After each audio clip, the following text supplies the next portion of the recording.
तो कहानी शुरू होती है 2023 दिसंबर से। तब मेरे बाल बहुत लंबे-लंबे थे और मैं एन्जॉय कर रहा था अपने उस हेयर स्टाइल को, मैं एन्जॉय कर रहा था अपने उन बालों को। मुझे आज भी याद है, दिन था 14 अप्रैल 2023 और उस दिन था मेरे दोस्त का बर्थडे और मैं उसके बर्थडे का केक कटाने जाता हूँ और तब पहली बार मेरा दोस्त मुझे कहता है, भाई तेरी हेयरलाइन रिसीड हो रही है, तेरे बाल पीछे जा रहे हैं। एंड मैं उसको कहता हूँ, अरे नहीं भाई, तेरा वहम है। और वो पहला दिन था जब मुझे किसी ने कहा था कि यार तेरी हेयरलाइन रिसीड हो रही है, पर मेरे कान पे जू नहीं रेंगती और मैं चला जाता हूँ स्कूल। मतलब 10-15 दिन स्कूल जाने के बाद मैं अपने स्कूल के दूसरे दोस्त से पूछता हूँ कि यार तुझे क्या लगता है कि मेरी हेयरलाइन रिसीड हो रही है, और मैं उसको अपनी हेयरलाइन दिखाता हूँ और वो मुझे कहता है, यार मुझे लग रहा है तेरी हेयरलाइन थोड़ी बहुत रिसीड हो रही है। और मैं तब भी सोचता हूँ कि यार कोई बात नहीं, थोड़ा चिल रहूंगा, थोड़ा खुश रहूंगा, थोड़ा टेंशन नहीं लूंगा तो ठीक हो जाएगा। एंड मुझे आज भी याद है, कुछ दिनों बाद, शायद 1 या 2 हफ्ते बाद, मैं बैठा हुआ था अपने दादू के साथ, मैं डिनर कर रहा था और वहां से मेरे पापा आते हैं।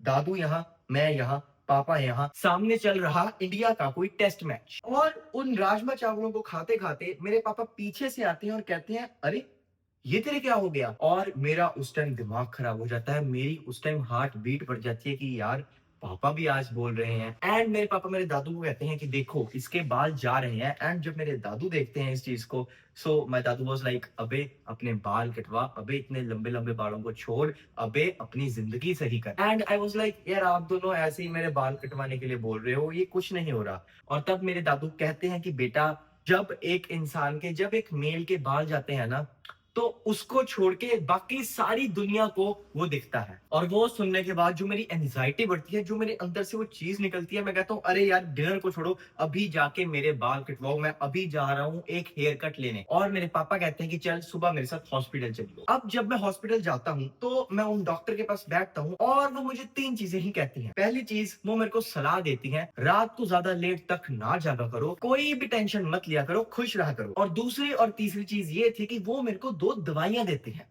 एक दवाई थी विटामिन डी की और दूसरी दवाई क्या थी, मेरे को पर्सनली उसका नाम तो नहीं याद, क्योंकि वो जिस दिन उन्होंने मेरे को दी, शाम तक मेरे पापा ने मेरे को मना कर दिया कि वो मत लियो, क्योंकि उससे तेरा टेस्टोस्टेरोन कम होगा, उससे तेरा टेस्टोस्टेरोन डिक्रीज होगा। सो बेसिकली मुझे आज भी लगता है कि वो फिनेस्ट्राइड या उसका कोई और वेरिएंट या उसके जैसी कोई दवाई थी। बेसिकली इस दवाई के बारे में, इस फिनेस्ट्राइड के बारे में मैं तुम्हें आगे भी वीडियो में बताऊंगा। सो अब मेरे पास 2 ही चीजें रह जाती हैं, विटामिन डी और खुश रहना। तो मैं विटामिन डी लेता रहता हूँ हफ्ते में एक बार, जैसे कि डॉक्टर ने बोला था।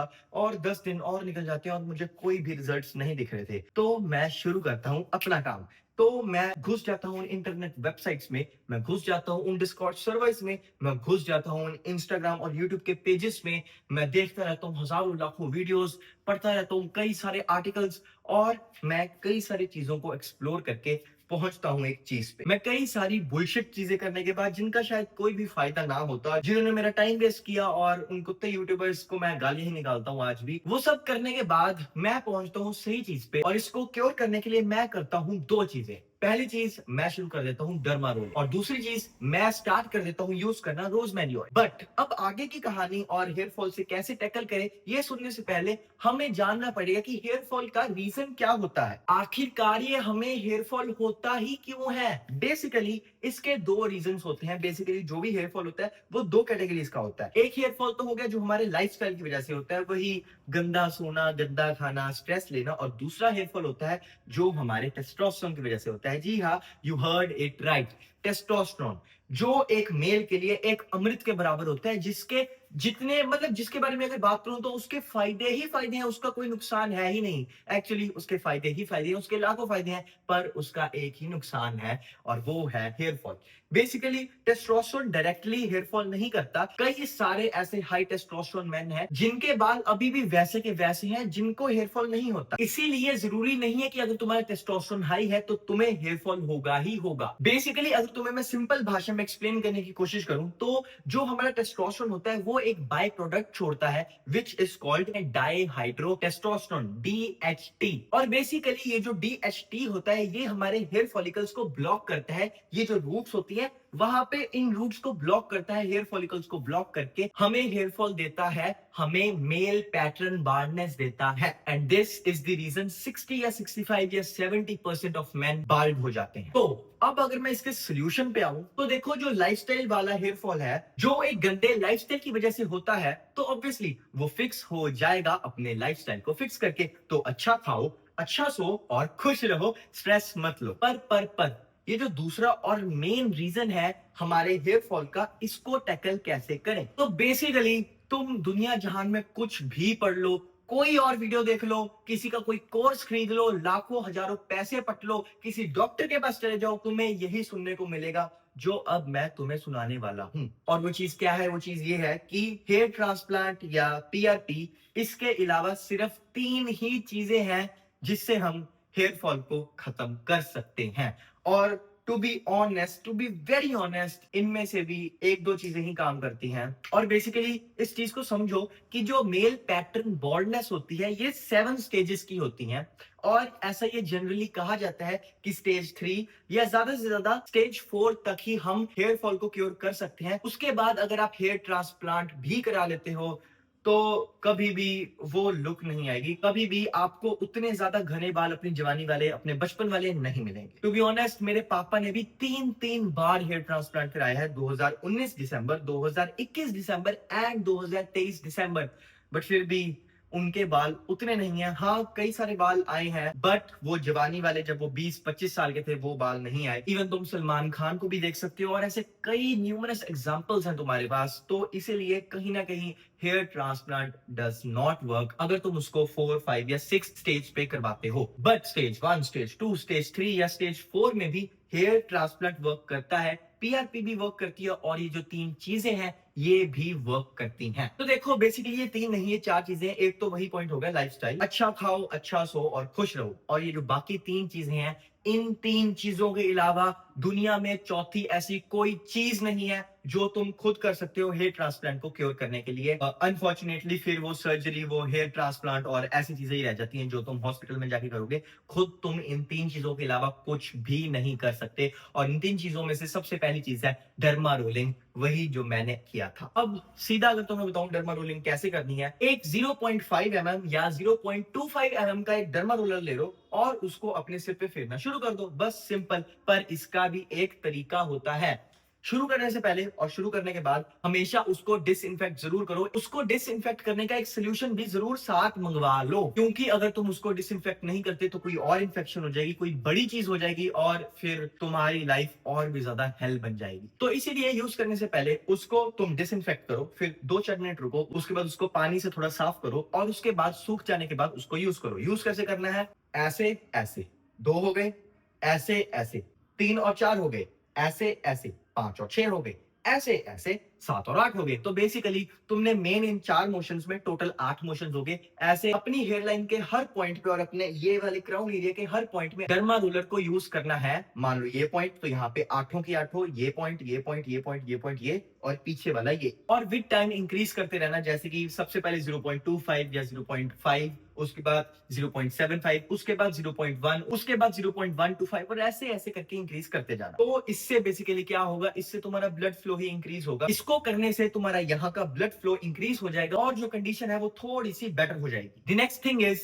मिनॉक्सिडिल। अब अगर तुम डर्मा रोलिंग और मिनॉक्सिडिल को कंबाइन कर देते हो तो तुम्हें फिनोमिनल रिजल्ट्स मिलने वाले हैं अगर तुम कंसिस्टेंटली इसको करते रहोगे। बेसिकली मिनॉक्सिडिल तुम्हें डॉक्टर की कंसल्टेशन के बिना मिलने नहीं वाली। मुझे नहीं पता, शायद तुम्हें लोकल शॉप से मिल जाए, बट अगर ऑनलाइन कोशिश करोगे तो तुम्हें मिनॉक्सिडिल नहीं मिलने वाली। और लोकल शॉप्स में हो सकता है, क्योंकि देखो at the end of the day ये है हिंदुस्तान, तो यहाँ पे हो सकता है लोकल शॉप्स वाले तुम्हें दे दें, बट मेरे को लगता है डॉक्टर की प्रिस्क्रिप्शन कहीं ना कहीं लग जाती है, क्योंकि ये डॉक्टर की प्रिस्क्रिप्शन के बिना नहीं लगाई जाती। जो इसका सबसे बड़ा ड्रॉबैक है, जो सारी दुनिया कहती है, मैंने आज तक जिसके साथ भी मिनॉक्सिडिल के बारे में बात करी है उसने मेरे को यही एक रीजन दिया है कि वो मिनॉक्सिडिल क्यों नहीं लगाते। एंड ये थोड़ा सा टू बी ऑनेस्ट मेरे को पर्सनली स्टूपिड लगता है। और ये रीजन ये है कि मिनॉक्सिडिल अगर तुम यूज करोगे ना तो तुम्हें रिजल्ट्स मिलेंगे, बट ये बट हमेशा जरूर आ जाता है। तो यहाँ पे बट ये है कि अगर तुम मिनॉक्सिडिल यूज करना बंद कर देते हो कुछ टाइम के बाद, अगर तुम महीना करते हो, 2 महीने करते हो और उसके बाद बंद कर देते हो,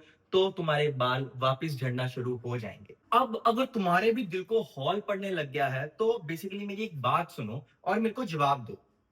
तुम क्या रोज ब्रश करते हो? अगर तुम नहीं करते तो छी प्लीज यार रोज करना शुरू करो। पर अगर तुम रोज करते हो तो तुम्हें ये पता है कि अगर ये चाहिए दांत अगर चाहिए 60-70 की उम्र तक तो रोज ब्रश करना ही पड़ेगा। मान लो तुम जिम जाना शुरू करते हो, तुम 2 महीने जिम जाते हो और तुम्हारी थोड़ी बहुत बॉडी बन जाती है।